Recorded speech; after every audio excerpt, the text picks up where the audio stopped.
I am man. I am monster. What am I? I am born. I am created. What am I? I live to serve. I live to lead. What am I? I follow the codex by mending it to the true will. What am I?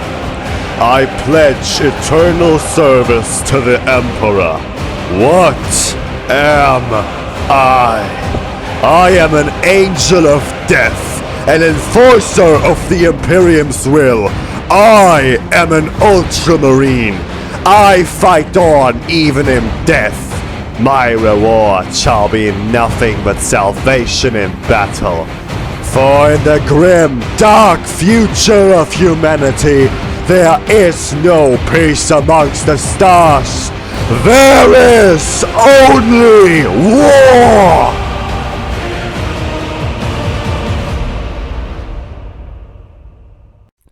Yes!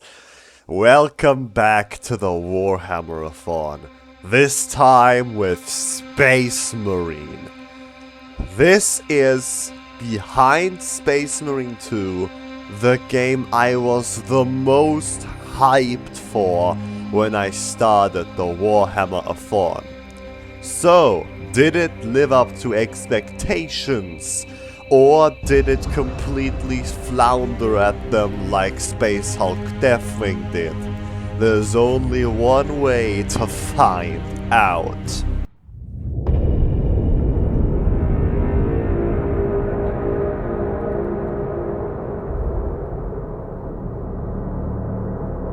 The game has an honestly super well made intro cutscene. We are told that Forge World Graia is under invasion by the orcs and that some type of action must be taken, but that the Imperium cannot figure out what action can be taken. You see, on this Forge World there are Warlord Titans, some of the most powerful weapons the Imperium has under their belt. Destroying the entire planet to prevent the Xenos from salvaging technology is out of the question. The Titan must not be lost. Using powerful weapons is out of the question. The forges could be irreparably damaged. Waiting for the Liberation Fleet would not only kill time, it would kill too many soldiers. Surrender is no option.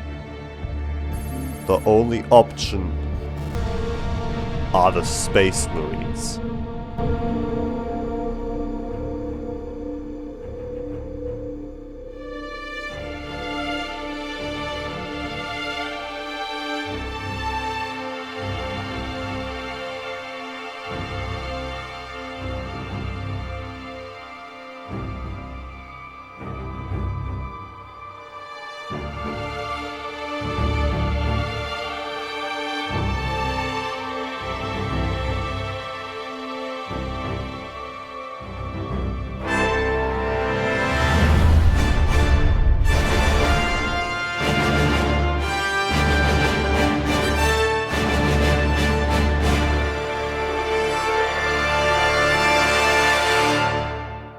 And so, it begins. We play as Captain Titus with his two battle brothers, Leandros and some other old guy I completely forgot, because none of the two of them have any personality whatsoever, or use in combat whatsoever. Like, I'm very, very honored to have your affection be so visible already. I truly am honored. Just, you're coming over a little bit too harsh with it, you know? Also, brother, all three of us deploy to the... I can't do this like this, man. I cannot do it like this. I apologize. Captain Titus does not need an airplane to commit war crimes. He becomes the airplane. We slam down on the orc ship and begin immediately killing everyone of a different skin color than us. Your health is low. Press F plus to start and E to X. What the fuck? Or, I am in need of help, thus I am taking yours! We then meet main villain Grimskull, who laughs at us for the size of our cannon and tells us to... Get off my ship! So we shove his cannon in his face!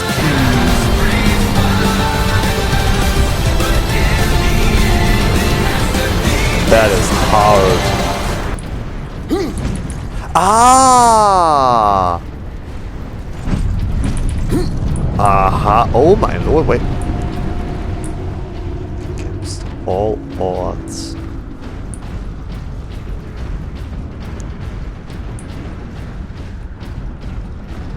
Okay.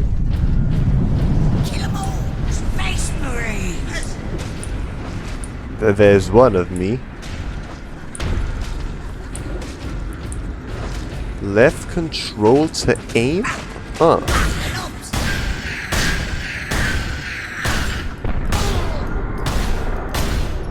Huh. Holy fuck, look at that pistol. Oh.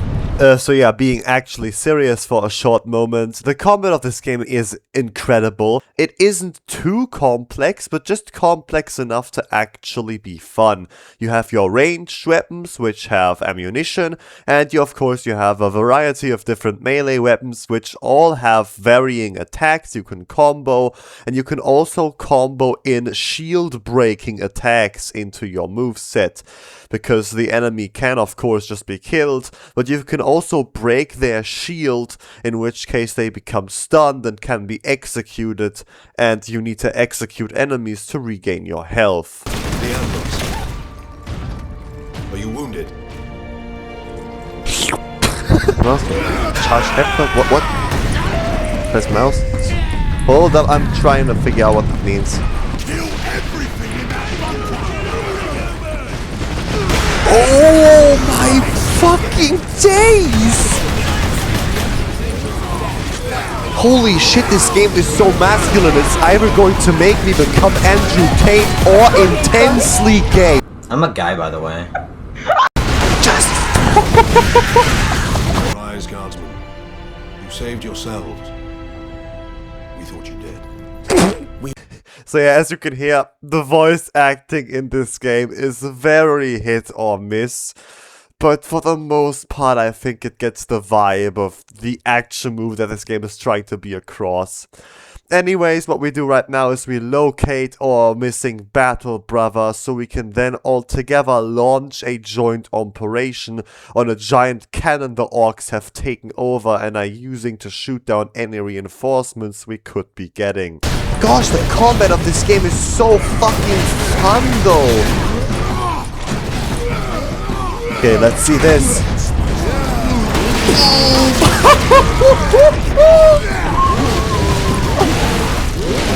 Oh my fucking lord!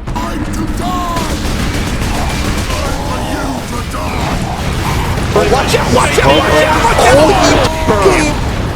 This guy just gave me a fucking stone cold, like a wrestling move. While meeting the lieutenant of the still remaining soldiers, we also unlock Fury mode, which is basically you killing enemies grants you energy for a super mode you can briefly enter, in which you become way stronger, do way more damage, auto-regenerate health, and also time slows down when you aim.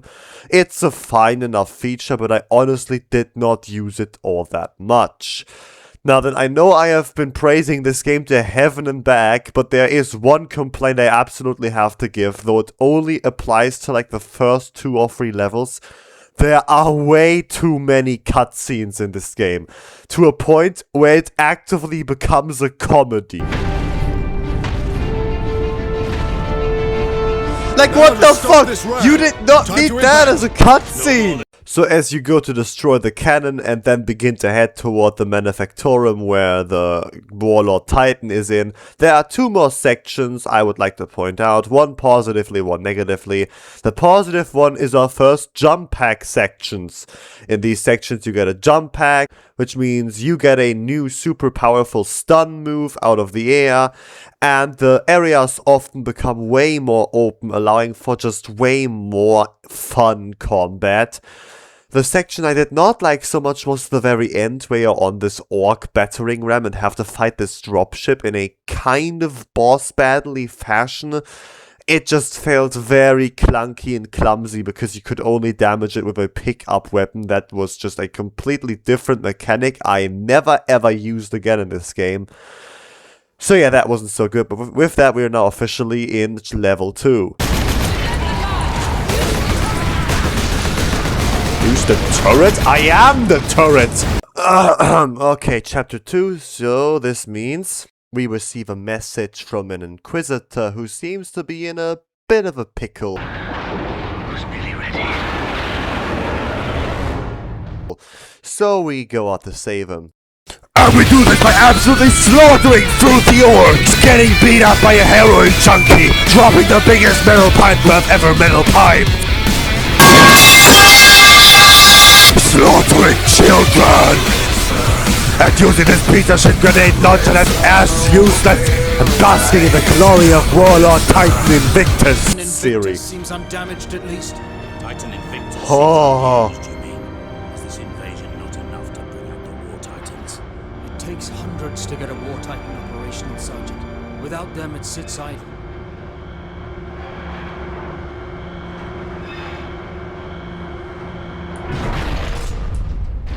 Imagine we get to control that thing, bro. We meet up with the Inquisitor, who tells us that he has been working on a power source that we could potentially use to rid this planet of the orc invasion. So we of course retrieve it and also get another intervention from our main villain guy who shoots from the sidelines. And we get introduced to a very interesting plot point. Titus seems to be unaffected by the power source, which is strange because it comes from the warp, and what comes from the warp is all things heretic. The unshielded power source.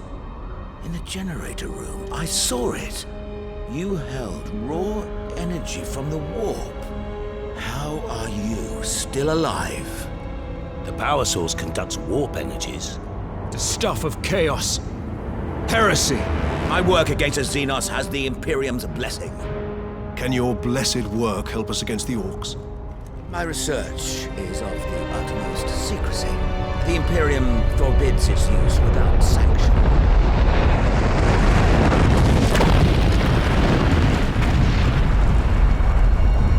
Consider that your Imperial sanction. Very well. The power source fuels an experimental weapon at my research facility. The Psychic Scourge. It could destroy the orcs. You didn't think to bring up this scourge weapon before. The Psychic Scourge has never been test-fired, Sergeant. If it malfunctions, it could crack this planet in half. We're out of options. We fire the weapon to take our chances. With the new objective of reaching the Inquisitor's laboratory, we make our way through the orc-infested Forge world. Here we get the best weapon in the game, this laser sniper. It is completely overpowered, but in a good way. Boom! Good morning, everybody! Welcome to Pound Town! Boom!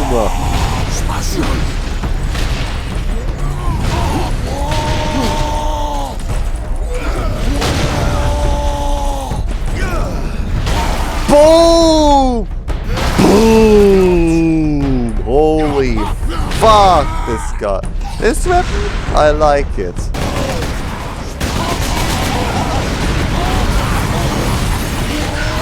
Volcane just rock bottomed me. Sorry for the inconvenience. The level ultimately ends with us reaching a human base and beginning to get flown to the faraway laboratory via a Valkyrie. But before that, I would like to offer one more critique to this game, and that critique lies within the execution animations. They are, of course, really cool to look at, and I actually like that you can take damage while you are performing them. That makes it just a bit more strategical, makes it so you can't just spam them. My problem with you being able to take damage during them is that some of these animations are far longer than others, which means it becomes an RNG game of will you get a nice and fast animation and be able to pull off a quick execution in a horde of enemies, or will your character go the extra mile and execute them brutally but just end up killing themselves in the process. I don't like that, but otherwise I like the execution system. Okay, level 3. You know what that means. Oh boy. We commence an aerial assault! What? Oh my god. This is fucking insane. We slaughter orc boys! We get overwhelmed! Wait, what? What the fuck? You are becoming my bitch right now. Give me. We overwhelm the overwhelmment! Oh! We enter the Inquisitor's base!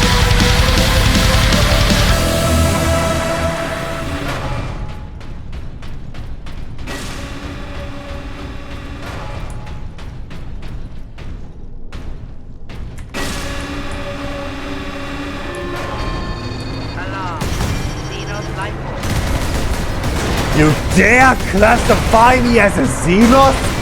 You heretical machine, I will have you know your place. Child of the Emperor, Xenos. Disgusting!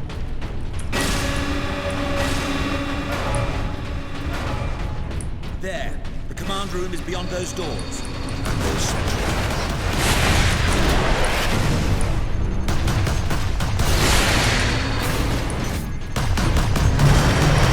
Whoa, okay. The level ends with us firing the Inquisitor's weapon, but instead of killing the Xenos, all it does is open a portal.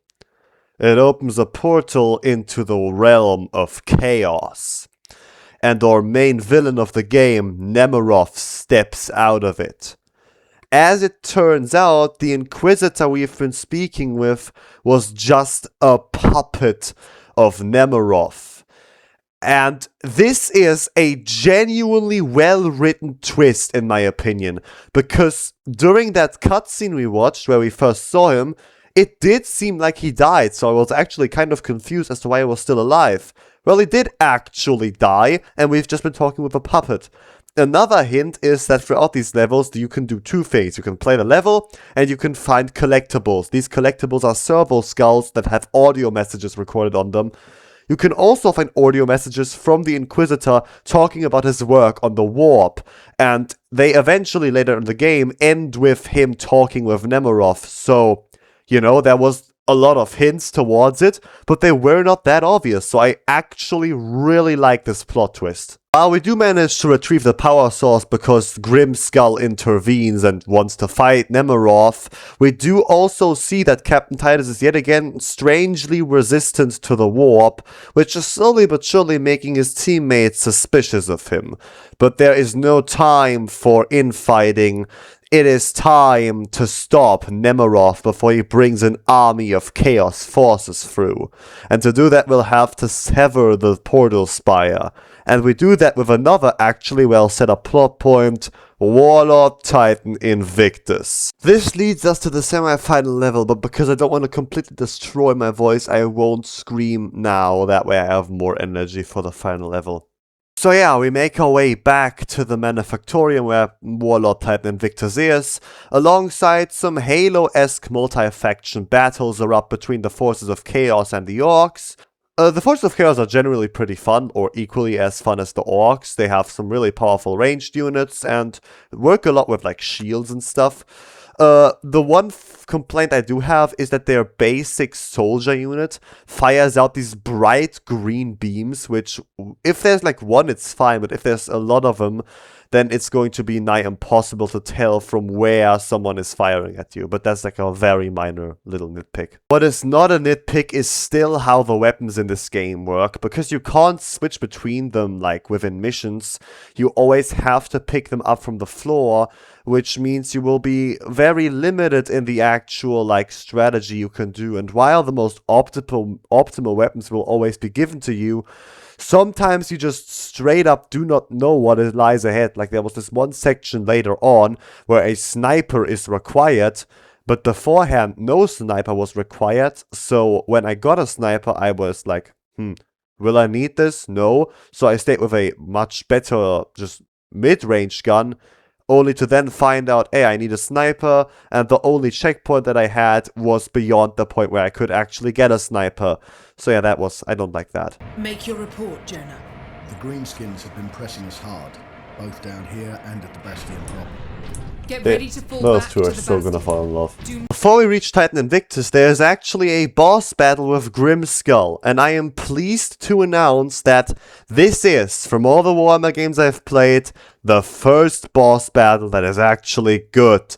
It's not perfect, but in comparison to everything I fought, this is by miles and kilometers the best one. Boss fight? You've been at my heels for long enough. Alright, boss fight! That's right! 'Cause I'm gonna kill you, Spacemarine! Whoa! Okay. Let's have at thee. Kill me! Stand still so I can kill you! Oh my days, my eyes! Fine, you know what? Oh. I was going to say let's make this a fair melee battle, but now you've brought in a bunch of orcs. I will deal with them first and then we make this an honorable one-on-one. And exactly, no, he has a fine enough amount, but he has exactly one melee attack.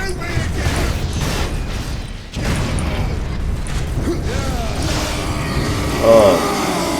Wait, what? Okay, he's not dead yet.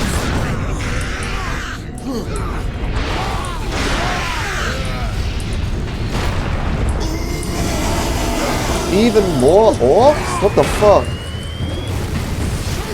Okay. You have a lot of orcs. Here I would have wished. Oh, that's so cool though. That's a good attack. I like that. Here I would have wished for them to give them more attacks so they have to focus less on enemy spam.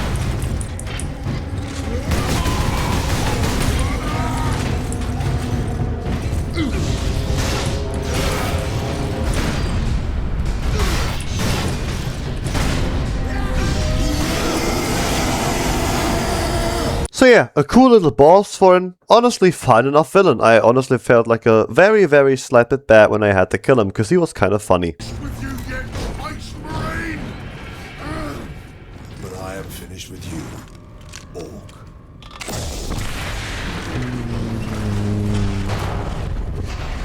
He was cool. Kinda hope that he would like fight with us. And now comes the moment that made me, even as not that big of a Warhammer fan, shit my pants, because holy shit, this is pure fanfare. Holy fuck. I genuinely never thought I'd see a Warlord Titan in action.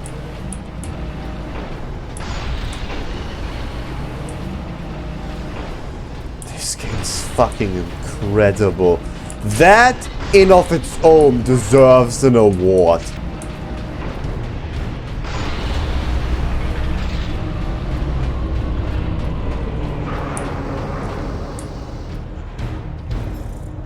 Oh, fucking lord. Travel across the armature to the starboard side, Captain. I will open a maintenance apse for the volcano cannon. Protocol suspended. Access authorized. The apse is below you, Captain. We're just walking on a Warlord Titan. Who authorized this game to be of such peak? I must speak to them immediately. Below me, where? Invictus destroys the orbital spire, And now we have to slay Nemerov. For some reason, Titus hands his device to this one side character, who's supposed to be a main character, but I know nothing about him. So of course, Nemerov just straight up shows up and kills this guy because he isn't resistant to chaos like Titus is. And now we have to stop Nemerov because we just handed him the key to success. Thus begins the final mission of the game. Okay. Yeah, I'm sorry, I don't think my voice is gonna take this. Let's just go. So on the next level... We slay Chaos Demons! We slay even more Chaos Demons! We slay even more Chaos Demons! We fight alongside the Blood Ravens for the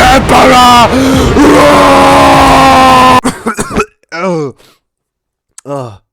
Worth it. So for those who somehow did not catch what we were doing, we go into that dimensional spire and begin scaling up it using the jump pack for one final time. We really did not use that jump pack enough. In my opinion, we should have used it way more often. I just love it so much. But yeah, we head towards Nemerov, the main villain of this game, who has just about as much personality as the person he killed. Did he like inherit that shit or something? Well, there was nothing to inherit in the first place. Well, anyways, I was expecting another cool boss battle. Instead, we get a bunch of wave defense missions, which are admittedly pretty nice and hard. But then the actual final battle after he like begins transforming is just a quick time event where at the very least it's better than the Halo 4 ending because you actually have to like utilize some gaming mechanics like dodging, etc.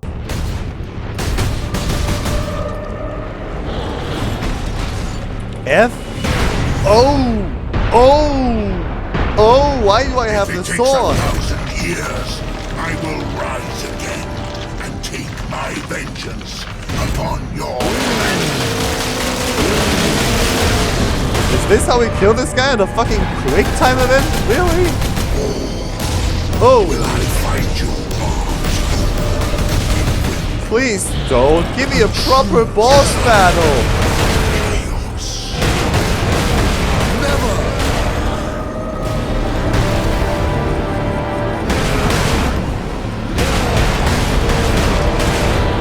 Okay, at least there's some gameplay.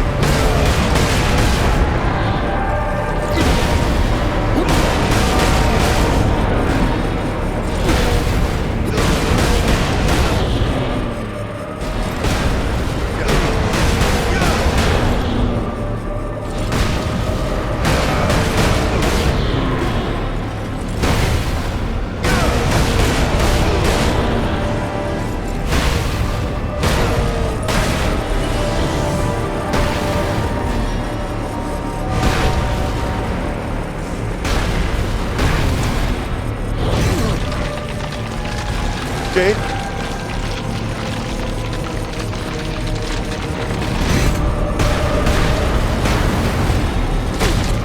Okay.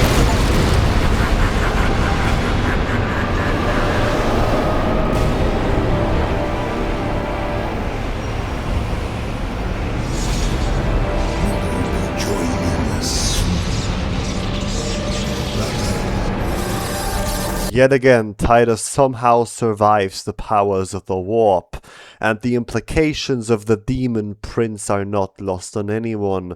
Perhaps Titus will soon become what he swore to destroy. At least Leandros, the other space marine we have been playing with, seems to think so.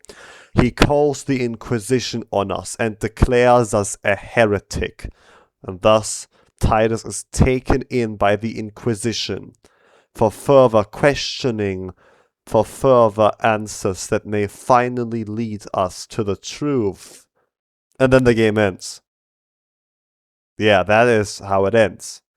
While there are more modes in the multiplayer, such as a PvP mode, so I'm not touching that with a 10-foot pole, and a arena-based horde mode, which just really did not seem fun at all from what I played.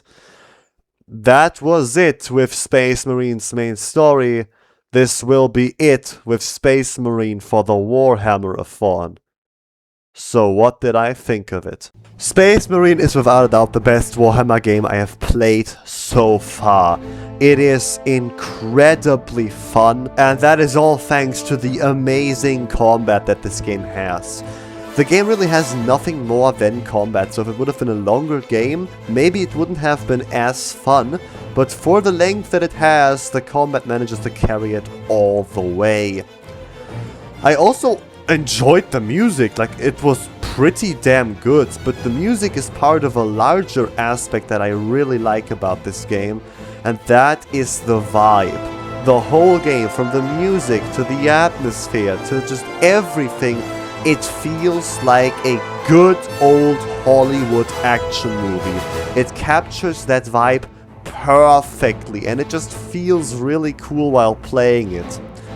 I also think that the story is actually good, but this is going to be in brackets because this is really just the first third of a larger story.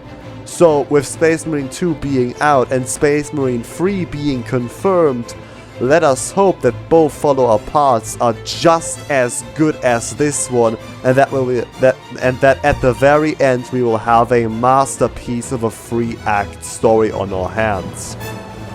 Because for a first act, the story of this game is pretty damn good. But as a standalone story that has to carry itself, it of course falls rather flat. Which leads us to the bad. The characters, aside from Titus, are very, very dull and boring. I would also like to kind of complain about the environments, because like I said, for one act of a game being on a single Forge world makes sense. But as an entire game, only being in destroyed buildings, either tinted yellow or kind of purple, and the occasional desert or refinery and laboratory here and there, it just gets kind of incredibly boring. And yeah, some of the gameplay systems are of course dated. This is an old game. The whole weapon switch system isn't perfectly thought out. The cutscenes at the start take away from the story instead of adding to it. But otherwise, I really have nothing negative to say about this game. It was a blast. And with that, verdicts failed. Warhammer Space Marine. I don't even know why you ever got sent to court. Just like Titus, you clearly have done no wrong and only done the Emperor proud. No questions asked. You are no heretic.